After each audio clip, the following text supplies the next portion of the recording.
おわんの中からこんにちは、ゆるふわちょいさきです。今日はですね、前回 Day9 で正方形の色をクリックして変えるっていう作業をしたんですけれども、ちょっとそれの、復習というか補足で、クロード先生がまとめの時に言ってくれたことがあるので、ちょっとそれをもう一回確認しながら復習していきたいと思います。何をクロード先生が言ってくれてたかっていうと、コードの書き方ですね。別にコードの書き方間違ってるわけじゃないんだけれども、今後、作業が処理がどんどん増えていくと重くなってくるから、こうした方がいいよっていうようなアドバイスをくれていました。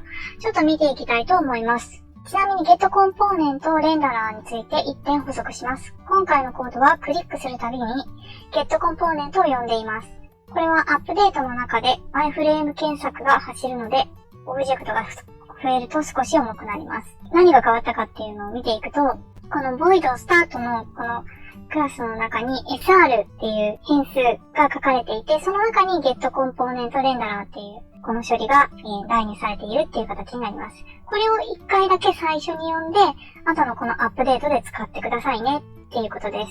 なので、今まではこのアップデートの中のここの SR の部分に、さっきの Get コンポーネントレンダラーっていう文字が入ってたんですけれども、変えることによってこの SR っていう文字だけで済むようになっています。左クリックしたとき、それから右クリックしたときで、それぞれ SR に変えています。スタートで一度だけ取得して変数に保存しておく。これが Unity での定番パターンです。今すぐ書き換えなくても大丈夫ですが、今後のコードから意識してみてください。っていうことでした。で、もうすでにちょっとね、このコードを見習って、書き換えてます。なので、今日から、Day10、衝突判定の基礎っていうところに、基礎っていうところをやっていきたいと思います。よいしょ。じゃあ、Day10、衝突判定の基礎をやっていきたいです。Day9 完了。では、Day10 に進みましょう。触れたら消えるオブジェクトを作る。まず考えてみてください。2つのオブジェクトが衝突したことを Unity が検知するには何が必要だと思いますか？インスペクターを見ながら考えてみてください。インスペクターを見ろってことですね。ちょっと見てみましょうか。これがスクエアの、今トランスフォームになってます。で、位置が000って言ったですよね。で、衝突判定なので、もう一個オブジェクトを作ったときに、この位置の座標が一致する、ネタじゃないですから。はい。一致したら、衝突したっていう風に判断できると思います。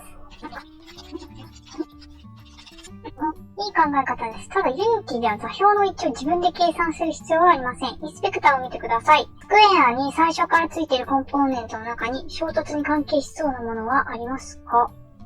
衝突に関係しそうなもの、どれだろう？それこそ前回言ってたリジットなんとかか。リジットボディ 2D とかじゃないのかな？ちょっとこれでかけてみます。リジットボディ 2D にかけてみます。私は。どうかな？惜しい。リジットボディ 2D は物理演算を担当するコンポーネントです。もう一つ見てください。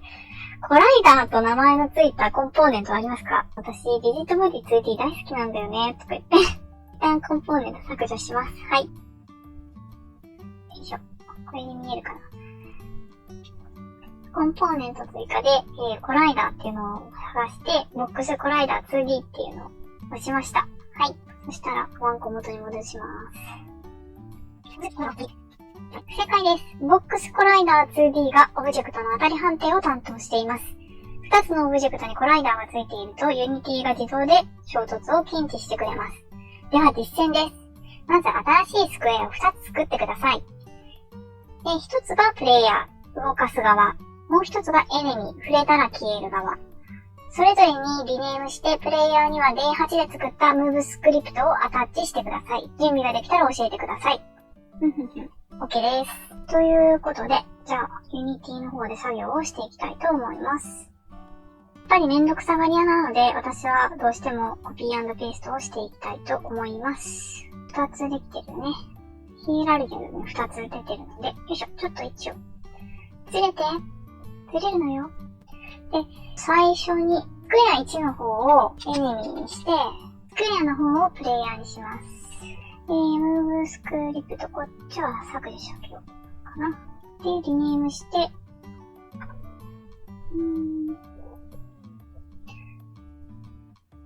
い。きました。準備できました。では次にエネミーにアタックする新しいスクリプトディスアピアを作ってください。衝突を検知するメソッドはこれです。Void on collision enter 2D コリジョン 2D スペースコリジョン閉じ括弧で衝突した時の処理。このメソッドの中にオブジェクトを消す処理を書いてみてください。ヒントはデストロイゲームオブジェクトです。わかりました。とりあえずこれをコピペすればいいってことですね。はい。じゃあ VS コードじゃないな。先にソースに。で、新しいスクリプトを作っていきたいと思います。ちょっとね、敵と、プレイヤーの区別がつけづらいんで、ちょっと色つけます。敵を赤にします。そしたらコード書いていきたいと思います。書いていくっていうか、コピペですけどね。はい。コリジョンっていう0か1かの変数があるんですかね。それは、0、だから0じゃなかったらってことだから、コリジョンが、なんかあったときは必ず、ゲームオブジェクト。でいいのかな？ちょっとやってみようかな。これで。よくわかんないんだけど。よいしょ。じゃあちょっと、プレイしてみたいと思います。コード変えたのでね。はい。ぶつかる。あれ？全然ダメじゃん。全然ダメじゃん。やっぱダメだよねって思った。どうやって書くのがいいのか全然わかんないな。if 使うっていうのはわかったんだけど、ちょっとね、わかんないんで、黒田先生に聞きます。いいコードです。オンコリジョン2では衝突が起きた時だけ呼ばれるので、コリジョンがヌルになることはありません。なのでシンプルにこれだけで OK です。なるほど。そうだったんですね。ははは。では試してみてください。わかりました。ちょっともう一回やってみたいと思います。いろいろ難しく考えない方がいいですね、これね。そっか、もう、そのモード自体が if も含んでるってことなんですね。なるほどね。すごい高度なコードっていうか、別に全然ネタのつもりで言ってないんですけど、よいしょ。よし、これで OK かな。コード自体はね、別に書いてること簡単ですけど、プログラム自体がすごい高度なことをしてくれてますよね。どうかな。めっちゃすり抜けていきますけど、すり抜けていきます。だって、これ実体ないでしょ。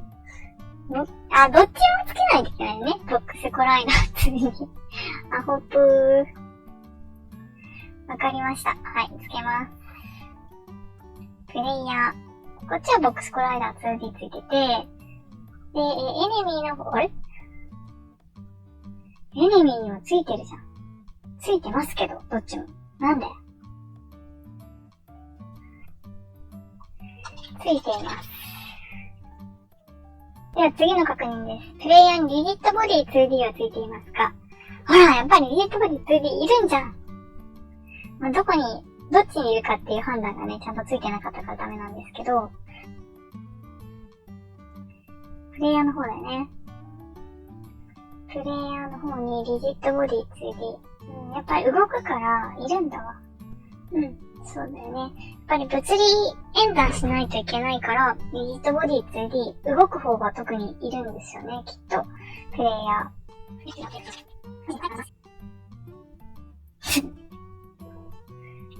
だよね。いや、そうなるんじゃないかなって私真剣に思ったわ、今。リジットボディ 2D 入れたら。下に落ちそうって思った。重力スケール0にしたらいいのかな。この重力スケールのところを0にしたいと思います。で、これでもう一回やったら、そうだよね。で、これで多分落ちなくて、よし、消えた。じゃあ、これをうまくいったので、黒戸先生に伝えたいと思います。こまごましたところの指示がやっぱりちょっと黒戸先生不親切なところありますよね。一挙手一投足っていうわけにやっぱりいかないですね。でもその分自分で考えるっていうことをするので、ある意味ちょうどいいかもしれないですね。大体教えてくれるし。なんだかんだエラーも聞いたら解決するし。はい。完璧です。0点完了。ここで重要なことを整理します。衝突判定に必要な条件は2つです。両方のオブジェクトにコライダーがついている。どちらか一方に、リジットボディがついている。リジットボディがないとユニティの物理エンジンが動かないため衝突を検知できません。やっぱりそういうことなんだね。はい。これでフェーズ0、地盤を作るが完了しました。やったー！Day 1から Day 10を振り返ると、Unity の For Window の理解、C# の基礎、変数 if 文、関数、コンポーネント思想、キー入力、マウスクリック、衝突判定、Python の経験を活かしながらエラーも自分で解決できるようになっています。それはそうかもしれない。ちょっとずつ自分でエラー読めるようになってきてるかもしれないですね。はい。次はフェーズ1、2D 基礎体力、Day 11からです。ここから1日1作品が始まります。準備ができたら声をかけてください。はい、お疲れ様でした。ちょっとね、もう一回振り返ってみたいと思います。今日やったことの重要なものって、これですよね。両方のオブジェクトに、まずコライダーがついてないと衝突判定ができないよ。それからどっちか片方にその物理エンジンを呼び出すためにリジットボディ、今回はプレイヤーの方ですよね。プレイヤーの方にリジットボディをつけないといけないよっていうことですね。これちゃんと覚えときます。なんかね、今までここの理解結構あやふやだったんで、今回だいぶ整理できた気がします。はい。そしたら、今日はここら辺ね、なんだかんだね、エラーとかいろいろ起こってね、結構ね、時間を食ってしまったんですよ、実は。なので、ちょっとね、お疲れしました。お疲れしましたってなんだよ。なので、ちょっと疲れちゃいました。なので、今日はちょっとね、これぐらいにしとこうかなと思います。また次の動画を見てください。最後まで見てくださってありがとうございます。さよなら。ユニティの勉強これからもマイペースに頑張っていきます。処方箋代わりにチャンネル登録といいねをポチッとしてもらえるととっても励みになります。どうぞよろしくお願いします。